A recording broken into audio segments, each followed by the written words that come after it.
All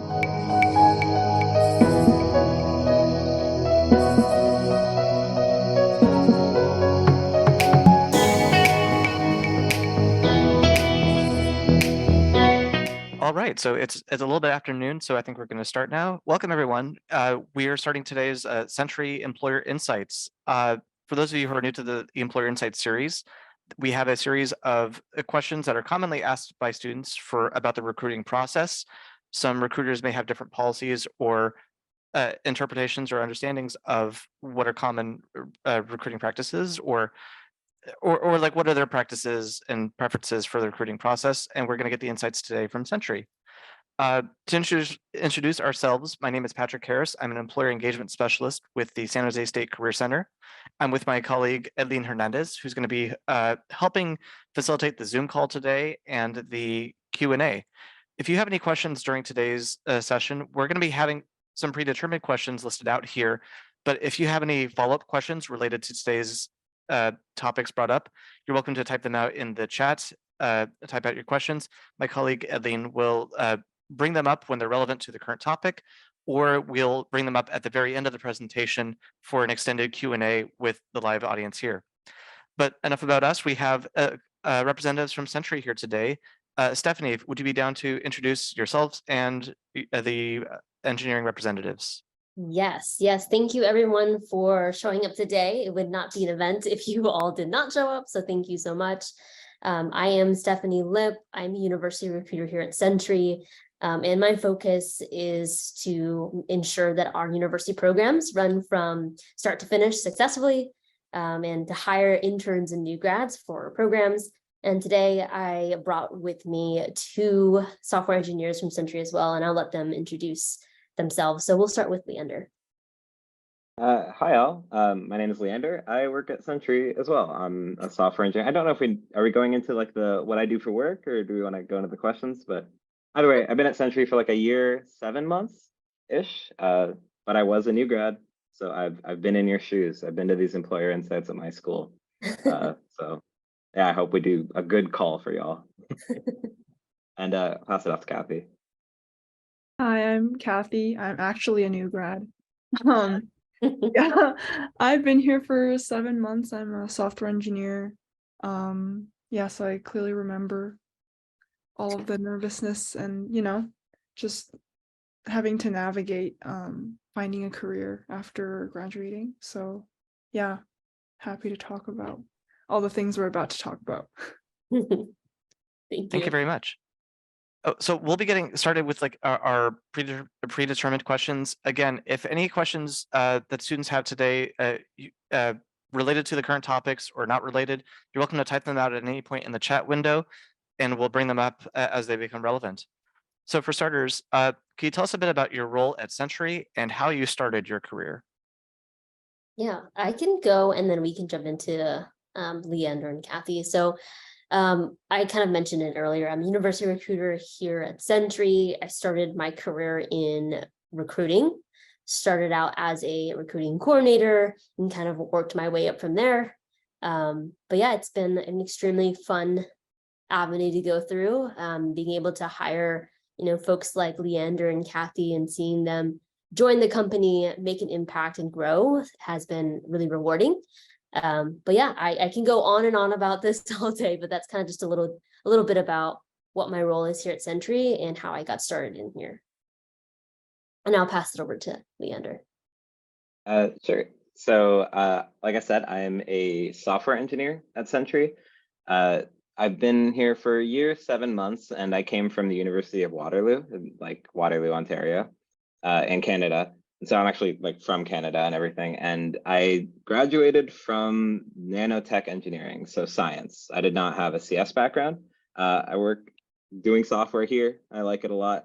And how I started my career, well, like for software engineering, you kind of have to either have a degree with high marks or work experience. And Waterloo is really good at having their students go through like 6 jobs by the time they graduated. So first job, I was working at tea and coffee plant. Second was a government job. The third was this like half software engineering one. And then they started being software engineering because I like couldn't get lab jobs in science. So I got really interested in CS and ended up Sentry decided to have an internship. I worked as an intern for 4 months and then came back full time in 2021. Yeah, go for it, Kathy. I'll pass it off to you. Yeah, I've been here. So I've been here for 7 months working as a software engineer. Yeah, I graduated just last year. In the spring, I went to Princeton, but I'm from the Bay, Santa Clara actually, so I'm familiar with San Jose State. Yeah, I majored in computer science, but like I didn't do any software engineering internships. I only did research internships. But I did take one class that was like a software engineering type class where we built out like an app. So that's what got me into it. Yeah, so then I applied like crazy my senior year, and Sentry was one of the ones that stuck. Yeah, we can talk about later like why I chose it, but yeah, that's how I got here. Yeah, Thank I you kind very of much. missed the part as well about the role. Just to dig into like the weeds a bit. Yeah. So Kathy and I actually work together. We're on the same team. Yeah. We're on the enterprise team, which is kind of like Sentry's been a kind of hobbyist product that a lot of people, individual developers, love using. As we grow, we're trying to get bigger and bigger customers to sign on with larger and larger payouts and stuff like that. And that involves making tools that only they use. Like it might be easy for one person to set up Sentry, and what about 300, like that sort of thing. Wonderful. Thank you very much. Our next question is, what are your top resume tips? And does an actual person ever read a resume that's submitted online? Yes, so I can jump in for that one. So the top three that come to mind is don't include a picture of yourself. I always think that is the strangest thing, especially when you're linking a LinkedIn link. We're gonna be able to, jump over to your LinkedIn page and see all of that, but I would not include a picture of yourself. Second is you want to keep your resume to at least a page and a half to 1 page at most. And your bullet points should be at least a sentence, 3 bullet points for each experience that you have. So you want to be as concise and to the point as much as possible. And then the third is we love reading the hobbies section. A resume does definitely show your educational background, your past experiences at your internship. So we also want to know a little bit more about you. So what do you like to do outside of work and school? Do you like to go hiking? Do you like to read books and painting? I always enjoy reading that section, especially when folks have said like they've written a novel over the summer or stuff like that. I think really makes your resume stand out. And to the second part of that question is, yes, we do read resumes. So with those tips in mind, just keep those in mind. Just don't have a picture. Keep your resume as short as possible. And third is to include some hobbies in there so we kind of learn a little bit more about you. I think for me, I actually, so does anybody ever read it online? Well, not me. Like I'm sure someone does. The interview processes we go through are usually just the technical parts of software engineering interviews. Those are our responsibilities as like contributors.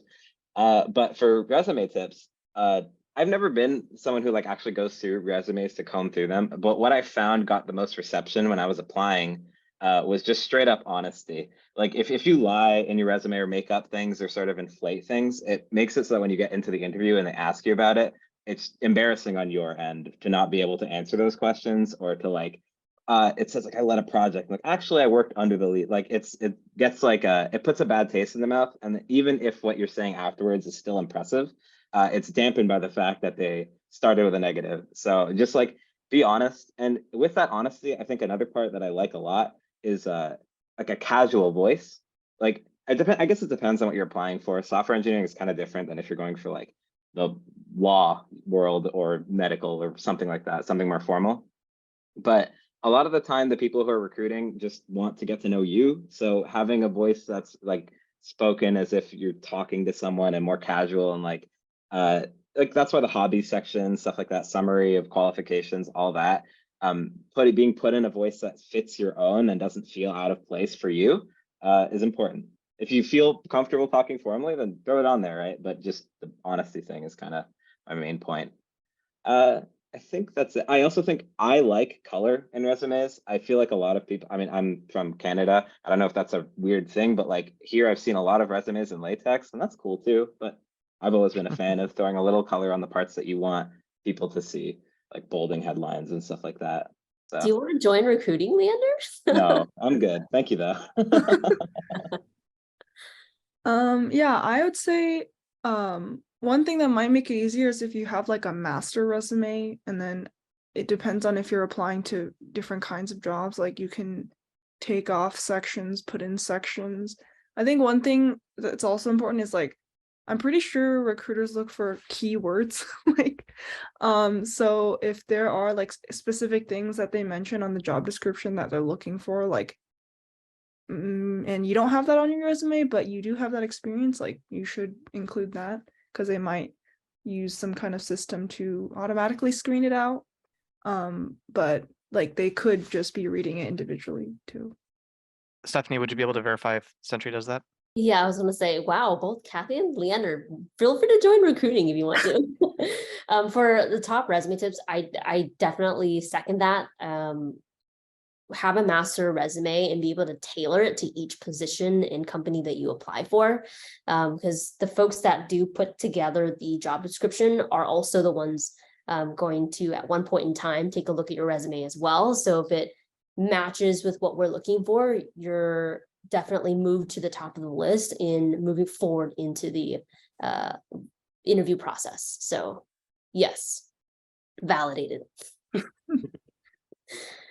Yeah, thank you very much for like the individual perspectives on resumes. I know different people have different stances on whether color is recommended or whether a hobby section is recommended, if it has to be relevant or not. And it sounds like it is a helpful section to have to get a holistic view of the person from Sentry's perspective. Definitely match the company you're applying for. If you're going for some super big, scary block company that you're like, oh, I don't know, very formal, maybe tailor it to them, see what they, or stalk the people's LinkedIns and find their resumes if they have them posted. So they're another good call. Yeah, That's a good idea. We just got like a nice question in the chat window that's relevant to the current topic. That's, do resumes get parsed by your ATS or applicant tracking software, or does someone browse through every resume manually by hand? so we have Greenhouse as our ATS system. To be completely transparent with you all, at one point it does get too crazy, meaning we get thousands of applicants in the pool. However, we don't really go into using a parsing system. We still go through resumes individually, but it just slows down the process a little bit. So we're still working on that here at Sentry, since we're still a growing startup, but we do look at resumes individually right now. Thank you. I'm going to move on to the next question here, which is, how can students build relevant skills and experiences for internships and jobs? Do class projects count as experience? And what about co-curricular activities? Yeah, so what I can jump in to answer is class projects do count. We recognize that you are all not experts. This is internships and or new grad positions. So we still accept and look at folks who don't have any background experience at all. I think the most important thing to remember is, especially in our interview process, is it's not what you have as a background experience. It's more as like how you show up to these interviews is what's going to be more important to us in the end. And then I'll let Leander and Kathy answer that first part of that question. Yeah, so definitely attending events like this and being able to like kind of field out what sort of company you're looking for and what skills they're looking for is part of it. But in terms of building the experience and skills, like I definitely, coming from the science background I had, like I was entirely dependent on doing like side projects and online courses as like the avenue for my knowledge. And like I know some people feel sort of half like they don't want to put that they learned from some course online where like that's where their knowledge came from. But like I was straight up linking like Free Code Camp, Egghead, all these like websites on my resume under my education background. And I put that above my degree because I know that the people I was applying for value it more and have that recognition for it more than like they see University of Waterloo, that might mean something to them, but then they see like science degree and it's like less than important. So definitely, and also like I guess for me, it might be different for other people, like the reasons you're going into software, but I want a job that I kind of enjoy doing myself. And I feel like as much as side projects feel like a sort of hustle culture, you got to always be grinding type thing, they kind of let you foster your own enjoyment for programming in general and have something you're passionate about. And then that so translates to the interview process, or if they ask you about it, or I've done an interview where they actually pulled up my like GitHub for this side project I did, and then we're like walking through it with me to have me explain my choices. You will have such a better time when you're interested in what you did and explaining the problem you solved or why you built this thing. And it like not only does it make you a better engineer, like you're more accustomed to the tools you're using and everything, but like you can just they can sense that excitement, and that like translates so well for the soft skills portions. So yeah, and anything counts. Like if you straight up copy a course and it's like how to build a thing, and then you make that and it's 100% a copy, but you did it, like taking notes on that, putting those notes, I put that on my website, like just like, hey, these are the notes I took from an online course. This is a link to the thing that I built straight up from this online course. All that is still valid. People want to see that you're accustomed with tools, and that is more important. Like being able to talk about the things you use and how you came to build it is just as important as having it be your own thing. It's more important, sorry, than having it be a completely new thing, like your own startup or whatever. It's fine. Copy, try and build things that exist. Like all of it counts as experience. Yeah, I agree with that point. I was just gonna say, like, whatever you do, like, you should just be prepared to be able to explain it well. Like I only had one like software engineering related project under my belt when I was applying to full-time positions, and that was from a course. So I just talked about that a lot, but like obviously like I did other things which people asked me about too, and how you perform in those are also like taken into account. I also want to highlight that like you don't have to just like relevant skills isn't just technical skills. Like you can like join a lot of clubs, or I did swimming in college for a long time, and that was like a big part of my identity. And like in like joining different activities shows different skills. Like since I had to swim 20 hours a week, like that demonstrates pretty good time management. So people take that into account too. Yeah, so I'd say if like just join things that you're interested in, because then it's easier to talk about them. Yeah. Thank you so much. That's all great advice. I love the bit about how how it can be useful and important and relevant for online coursework to be added to a resume as long as it's relevant to like the skill sets or to what the requirements are for the opportunity. With that, I'm going to move on to the next question, which is what are your top tips on how to build a professional network, and what does and does not work on LinkedIn? Yeah, so I would say first and foremost, update your LinkedIn. I will repeat this time and time again. I've seen LinkedIns that are not up to date, so make sure that your LinkedIn is up to date and matches your resume, vice versa. Another thing is be comfortable with being uncomfortable, if that makes sense. I know reaching out and networking is not the most comfortable thing to do, especially when you're early in your career, not knowing who to reach out to, how to reach out. So some things that you can go about doing is, look into the companies that you're interested in and finding, who are engineers there that you could potentially reach out to, start a conversation, have a coffee chat. What I do find that works the most is students reaching out to other new grads that are within other companies, since new grads were literally just in their shoes not too long ago. So they're able to, have more, what is that word I'm looking for? Empathy in a way to want to have that conversation with you and give you that advice to help you be successful. So yeah, so that's kind of just a little bit of tips from my side. Engineering.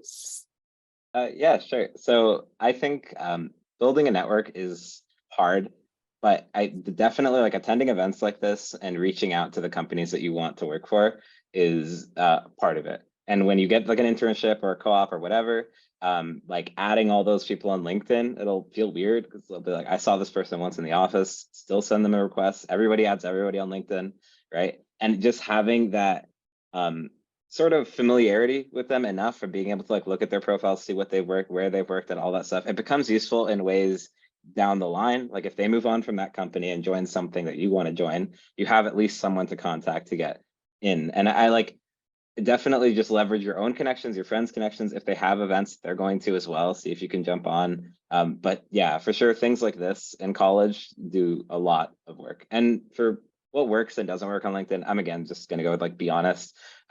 Describe the things that you did at your job with accuracy. If somebody doesn't look at your resume and looks at your LinkedIn, treat it like another resume, so put relevant stuff in there. And also like with what Stephanie said about like updating it, very true, keep it up to date. Also remember that if there's something that you feel doesn't represent you any longer, feel free to like remove that. It doesn't need to be this like permanent record of everywhere you've worked at forever. If you're trying to pivot and you feel like it's relevant, pop it off and then throw a new educational experience on there. So Yeah, I would say also you can leverage your alumni network. I'm sure if you reached out to an alumni and just mentioned that you went to the same school, like that will easily get the conversation started. Like I'm currently in the middle of like a part-time master's program, and I've had people reach out to me just saying like, hey, can we chat? Like we're going to the same school right now, and I'm honestly more likely to have a conversation with those people than if somebody was just to blindly reach out. Yeah, and I'd say just be nice. Ask them if they were ask them if they're willing to spend a few moments to chat, and then if they're not, like say if you can just ask a few questions through whatever electronic medium that you're communicating on. Thank you so much. That's all great tips. I'm gonna continue on to the next question then. Can you share some tips for successful interviewing in a virtual environment? And what are the ways that nonverbal cues, dress, or background noise or background screens can affect your impression of candidates? I would say make sure that you're in an area that has great internet. And you're in an area that's a little bit brighter so you can see your face. And that kind of goes into the, I guess, verbal cues, is we want to see you smile, we want to see you engage, we really want to get to know you on that more personal level. So being able to express that in an area with bright light, great internet is going to be a really good start for you in an interview. Non-verbal cues, we're pretty lax when it comes to what you can wear here. So don't need to show up in a suit or anything too crazy. In regards to background though, I know there's some platforms that allow you to use like moving backgrounds or changing a background to something a little bit too loud. I do think, making sure that your background is something more solid, more laid back, will be definitely less distracting for the person on the other side. Yeah, I think that's just a little bit of my perspective in terms of successful interviewing is good internet, a bright area to be in. Oh, and have water nearby. You never know. You could start choking and need that. And making sure to smile and, be yourself. yeah, I can also speak mostly to the being on the conducting the interview side. Most of my interviews were like in person before COVID. But the interviewing in a virtual environment, like I think being aware of like where you're like eye contact and stuff is still relevant even in a virtual environment. Like you can kind of tell when someone's looking off to the side or kind of distracted, and it gives a different impression than if you're in the room with them. Like I think it can feel more like human when you're in the room and you look away, but it can kind of look like you're just distracted over a webcam. It's like that limitation of just it being 2D.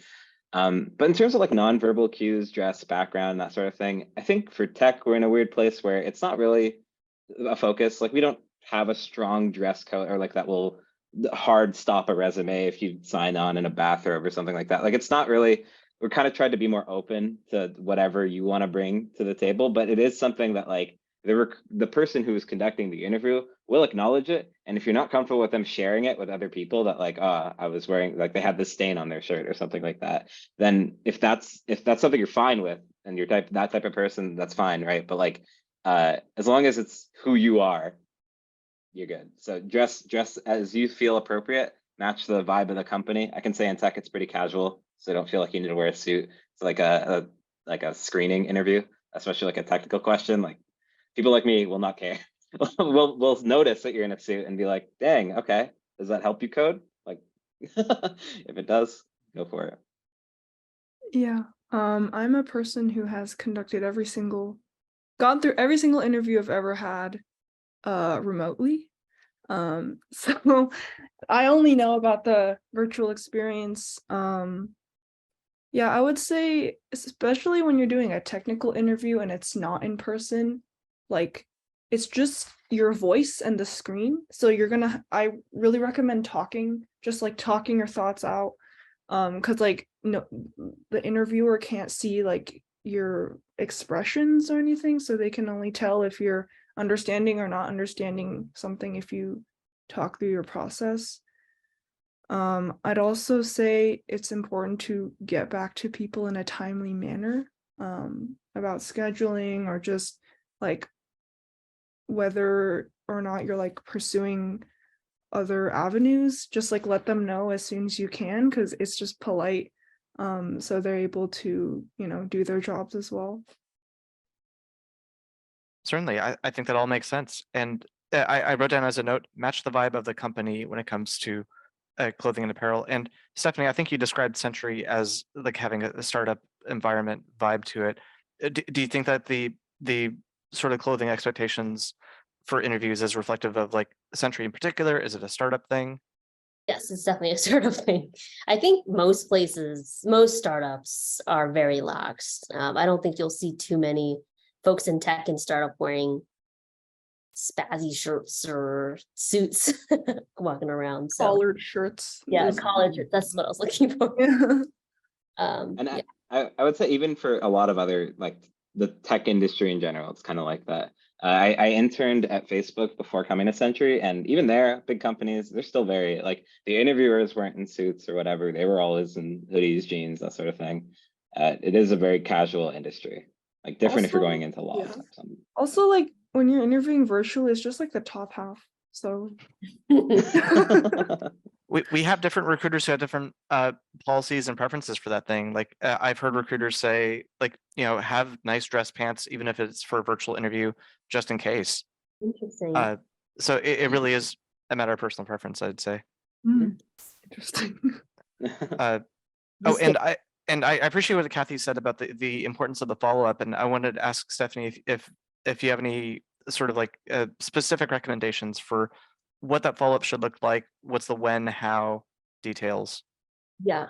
So I would say, after you interview, obviously send a thank you note. We have so many candidates that go through the pipeline. So sending that thank you note could just be an extra reminder for folks to be like, oh, hey, yeah, I interviewed this candidate. I really like them. It puts a good last impression on you. I would say if you're in the middle with scheduling, I would get back as soon as possible. 24 hours is probably the best window, because again, there's so many folks that get scheduled in. So if you take your time and not be able to answer back, we might have to come back and ask you for more availability because the time slots that you could have had have been filled. So 24 hours, make it quick and send your thank yous. Thank you so much.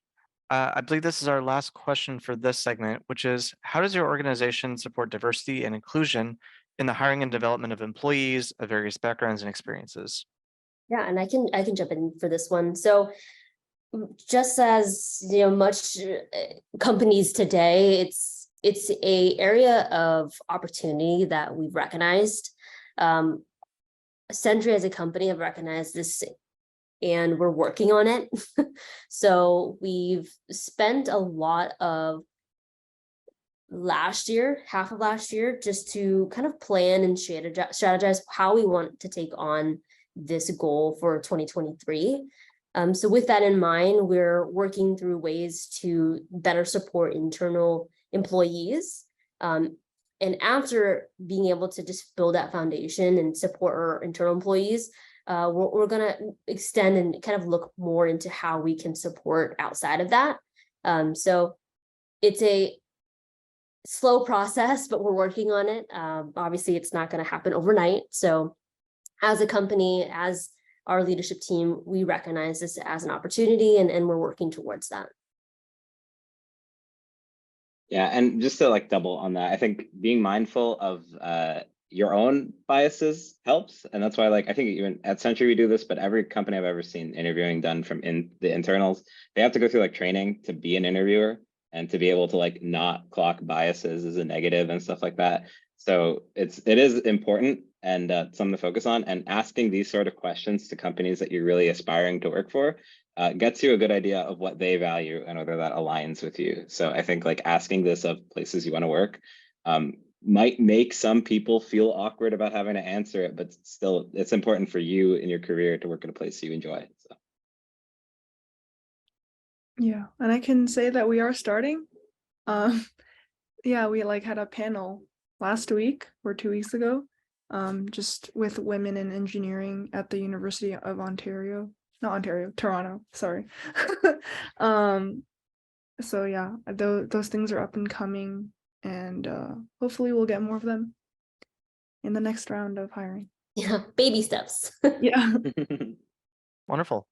I think that ends this segment where we have this Q&A. Now we have some like presentation slides provided by Sentry, and I'll let Stephanie take it from here. Stephanie Yes. and the team. Awesome. So we have internships and new grad positions. So unfortunately, we don't have any roles available for this year. However, roles for the following year, so 2024 roles. I can't believe I'm like already talking about the future and it's barely 2023. But we will start hiring for 2024 roles this upcoming August.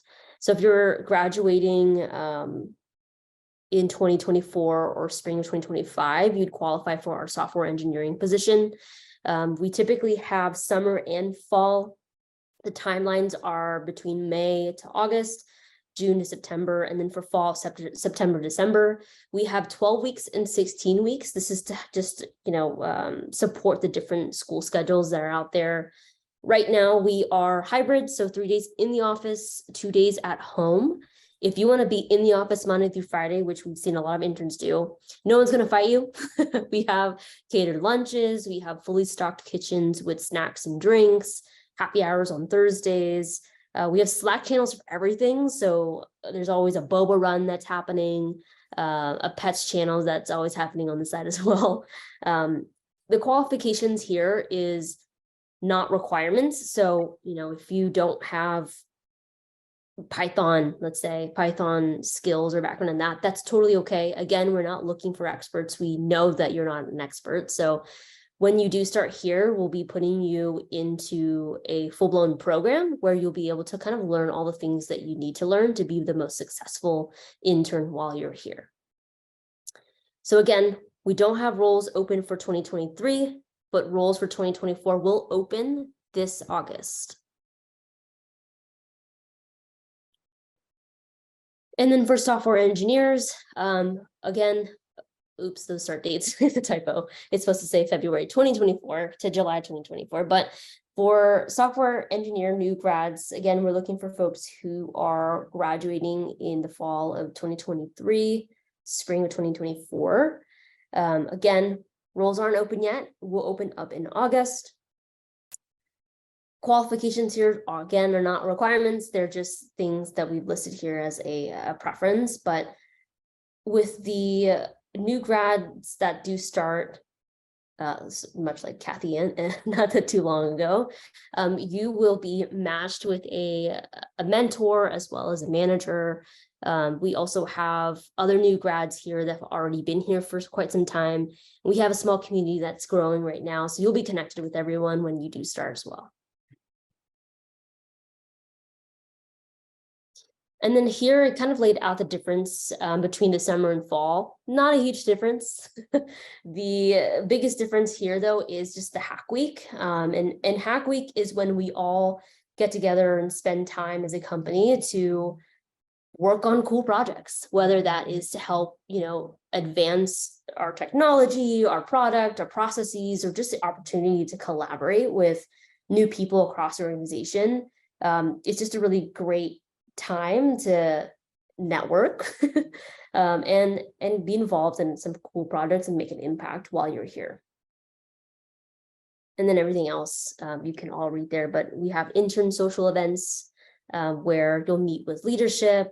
There's also events where you'll have bonding time with other interns, so you'll do an offsite. And right now we have interns in Vienna, Austria, Canada, as well as San Francisco. So a little trickled around the world everywhere. And then the interview process, very straightforward. So the internship is a 60-minute take-home HackerRank test. If all goes well there, you'll be then invited to do a 60-minute technical screen where you'll do live coding with another engineer on the other side. If all goes well there, then it's a 45-minute hiring manager screen, and that's it. After the interview process, we move forward with you and you get to offer stage. Interns are basically given 3 different projects, and you'll have the opportunity to select which project you want to own during your internship, which is great. After you've selected which project you want to take charge on, that will determine who your manager will be and who your team will be. And then over here for new grad hiring process, again, very straightforward process as well. It's a 60-minute technical take-home challenge. Then it's a 30-minute recruiter screen, a 60-minute technical screen, so live coding with an engineer. And then the last portion here is a virtual onsite, which is 2 hours split, another live coding session, and then another hour with a hiring manager. And then also after new grads are hired and are brought to the offer stage and they've signed, we also then work with you during your process to understand what team best matches with your interests and your experience. Stephanie, quick question. What's a virtual on-site interview? I've heard of one or the other, but what is virtual on-site? Yeah, I think we need to remove the on-site, but it's the last stage in the process where you'll meet with several people in the interview process. So it's kind of like an on-site, but it's all virtual. Okay, gotcha. It's a virtual version of what would be an on-site interview. Correct. Terrific. Thank you very much. All right. So I think that pretty much concludes the Q&A and the portion of Sentry's opportunities. Thank you all for being here. We're going to go through the questions that have been posed in the chat so far. Edleen, if you don't mind sharing with us some questions that have been shared with Sentry right now. Yeah, of course. And, these might be a bit more directed towards Stephanie. We have several questions regarding, do you all have business internships or maybe business full-time roles after graduation? Not yet. So we are still a growing startup. We have started in more of the engineering side of things, but as we grow and scale, we are looking towards building it out to marketing, finance, and legal. But as of right now, we don't, but keep your eyes open. It could come out in the next year or so. Wonderful, thank you. And if students want to maybe apply to your maybe jobs or, internships for the coming 2024 season, do referrals help? Yes, Kathy can speak on that. She referred so many great candidates for us. So definitely reach out to folks. Feel free to add us, use us as our reference. We'd love to be your reference. So yeah, referrals do work. Wonderful. So I'm just kind of sifting through some of the questions here. Nimesh asks if he applied for a new grad 2023 internship back in September, but received a message saying, you know, all of your positions are filled for the season.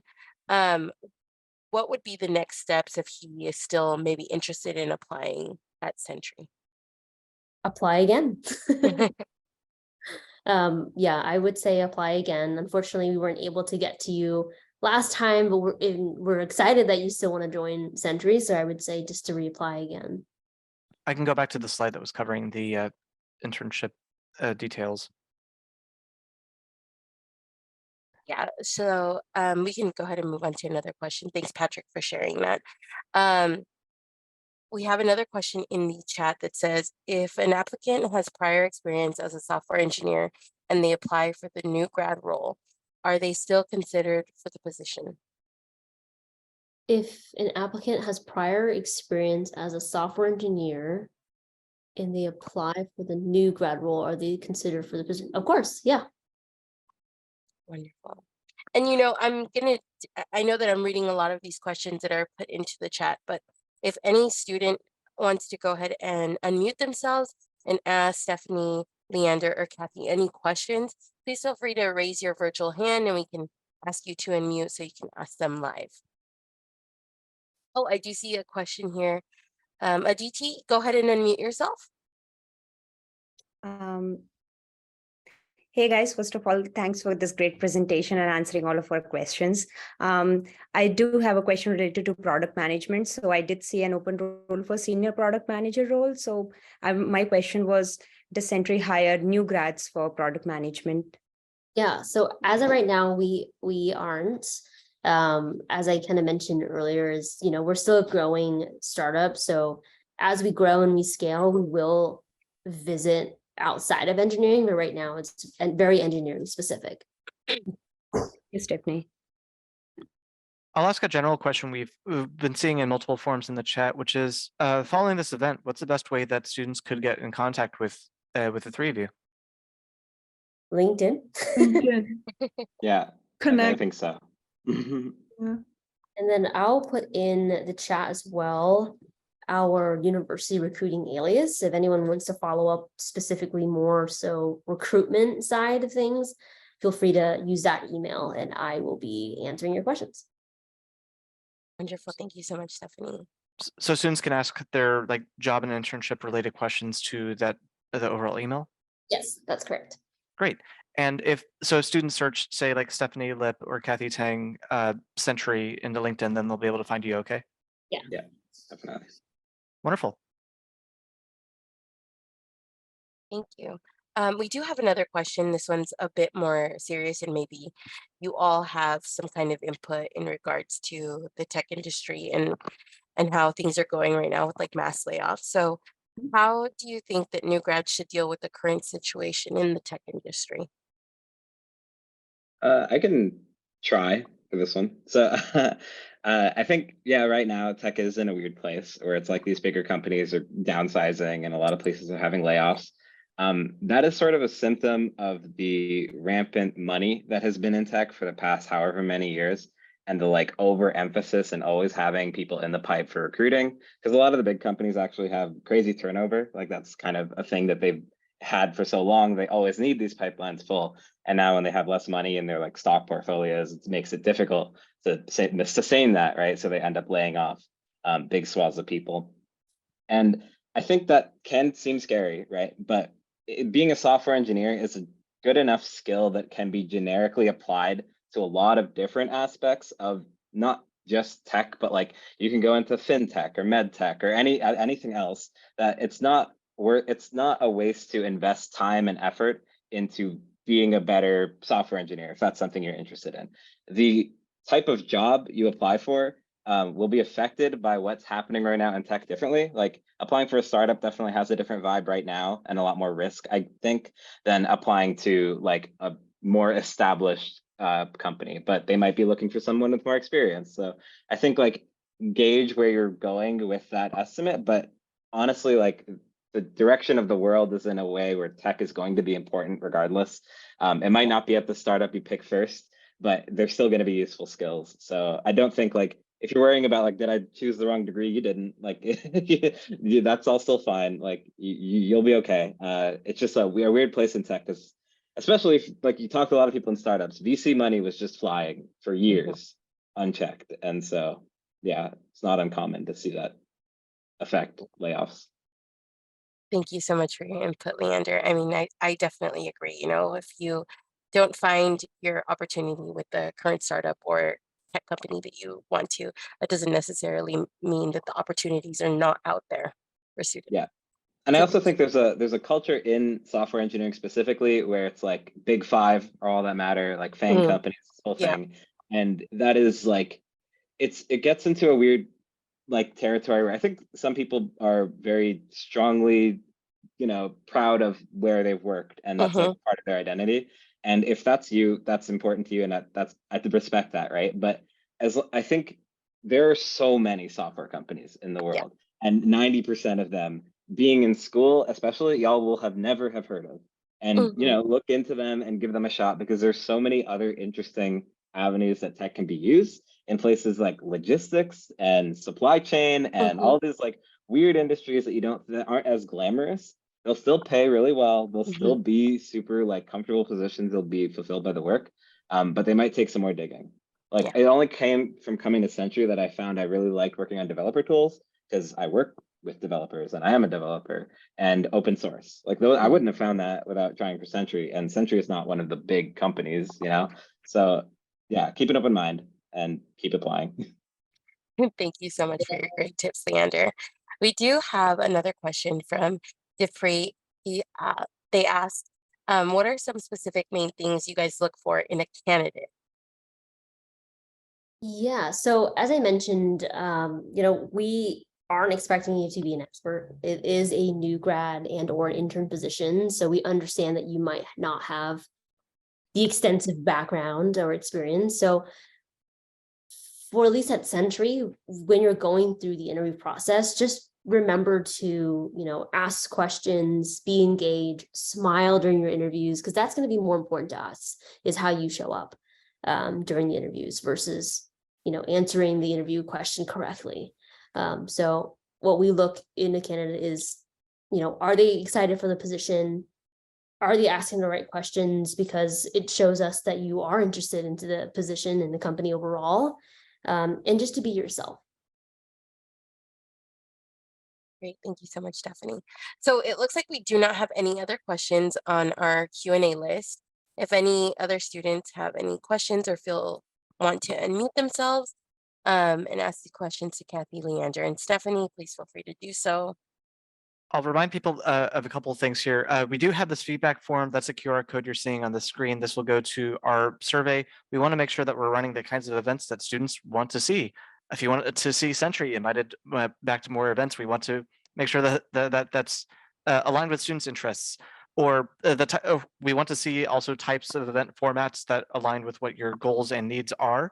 So please fill out this feedback form. Let us know. Also, we had a lot of questions earlier about the recording. We are recording this event. This will be posted to our YouTube Career Center channel in about 1 to 2 weeks or so. We have to do some late editing and we'll have it there. And you can subscribe to the YouTube channel to be notified when these videos go up. If anyone wants to see any previous presentation screens from before, let me know and I can go to them too.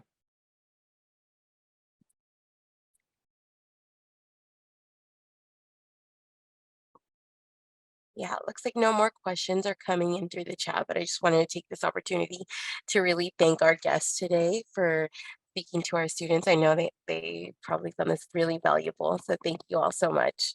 Big round of applause. Thank you for having us. We're excited. We're happy to do it all over again.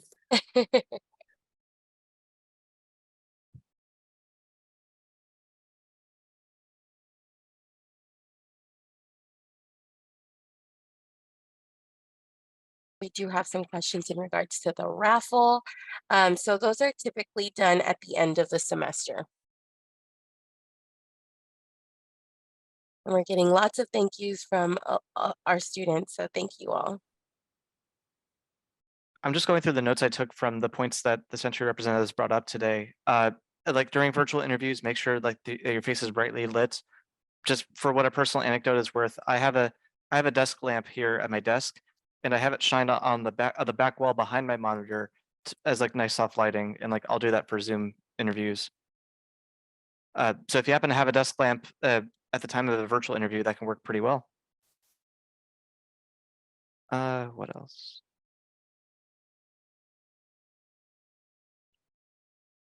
Do you have any ideas of like any like recollections of like a hobby section that you've seen in a resume that like stood out to you? Like what are some do's or don'ts for including your hobbies? Because I could see like a student being hesitating of like is this something I should really put? Is it relevant? Does it need to be relevant? I guess I want to get your thoughts on that. Yeah, I've seen people put like I love food and trying new food places. I don't think, obviously, use your discretion, don't put anything inappropriate, but I say don't hold anything back. It's showing your true self. So I think if you're comfortable doing it, do it. We love reading that section of the resume. Because again, the goal is to provide a holistic overall personality Right. of yourself. Like make the bulk of your resume your skills and experiences that are relevant to the job. Right. But if you have some space, you can dedicate some to saying, here's me overall as a person.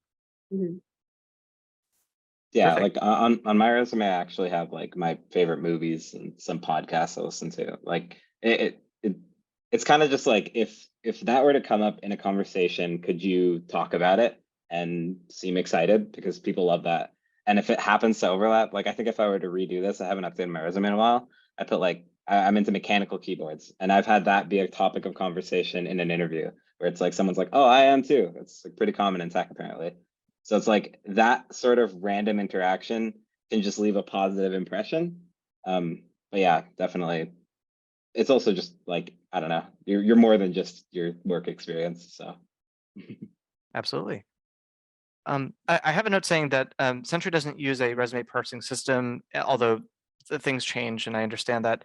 But I did hear the topic of keywords uh, being suggested for resumes. And so I want to know, does like Sentry use any sort of system where keywords are important either as an ATS search or do recruiters manually search for keywords in resumes? I wouldn't say we search, but we do have the job description open. So when we do, review resumes and we catch the same, languages or words that were being used on the resume to the job description, it seems to us as more of like, hey, this is a more of a stronger fit or a match in your case. So using, again, just not just Sentry, but for any company that you're applying to, just kind of match the type of language that they're using and what words they're also using in their job description to include into your resumes. Wonderful, that makes sense to me.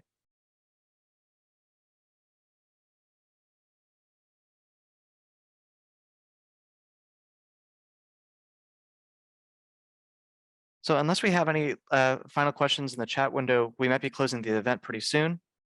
Again, the Sentry representatives have suggested that if you'd like to reach out to them, maybe if you have a question that comes up after today's event, please contact them on LinkedIn. You can find them on LinkedIn, and it sounds like they're active and welcoming to invites on LinkedIn. And Stephanie provided earlier in the chat the university email for Sentry.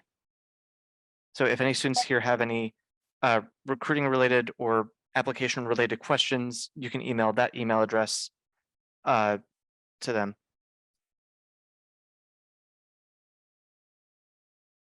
In case anyone is viewing the recording, that email address is university@sentry.io. Stephanie, I could also ask you this question. I've seen on your website that both the name of the organization being called Sentry and also Sentry.io, is it interchangeable? Is it the same? Yeah, honestly, to me, I put Sentry IO because it just makes us different from Sentry Insurance. Because every time we tell folks about Sentry, they automatically think of the insurance company. But I don't, I did, from your experience, Leander or Kathy, I've seen a lot of people just use Sentry alone, but Mhm. I like to throw in the IO to make sure people know it's tech. Mhm.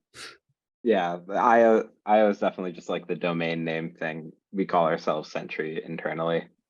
Yeah. Terrific. All right, I think with that, we might close out this event. So one last time, we want to thank Stephanie, Leander, and Kathy for coming out today for your terrific answers to our so many of our questions, both predetermined and our live Q&A for today. Thank you for telling us about your internship opportunities for 2024, as well as the full-time opportunities you said. And again, one last reminder to students, please fill out the QR code, or please fill out the survey linked to from this QR code on screen.